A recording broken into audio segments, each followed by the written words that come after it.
Un blog pour un candidat lui permet d'avoir une visibilité encore plus forte et surtout une visibilité qualitative. Le blog l'autorise à diffuser de l'information, à faire part de ses connaissances et nécessite, première condition, un travail régulier. Un blog avec un billet une fois par mois n'est pas très intéressant. Un blog avec des billets réguliers, tous les 15 jours, toutes les semaines, apporte une vraie valeur ajoutée.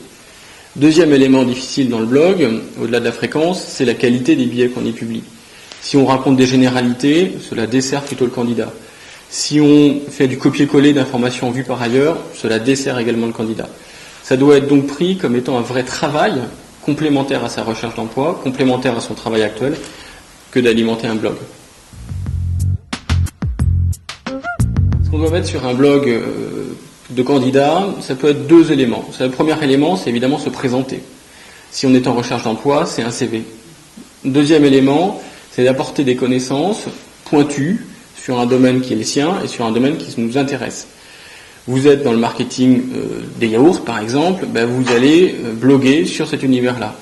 Vous êtes sur un autre domaine d'activité, vous allez bloguer sur cet autre domaine d'activité. Ça, c'est une première voie. Deuxième voie, c'est utiliser le blog pour montrer une autre facette de votre personnalité par rapport à une passion qui n'est pas forcément directement liée à votre activité professionnelle. Vous aimez telle ou telle activité sportive, vous aimez tel ou tel univers culturel. Bloguer dessus permet de montrer votre curiosité, d'une part, de montrer votre capacité d'analyse, d'autre part. Le blog ne permet pas de recruter directement, le blog permet de compléter une candidature. Donc oui, j'ai déjà lu des blogs qui m'intéressaient de personnes potentiellement candidates, pour lesquelles on peut aller un petit peu plus loin dans le processus.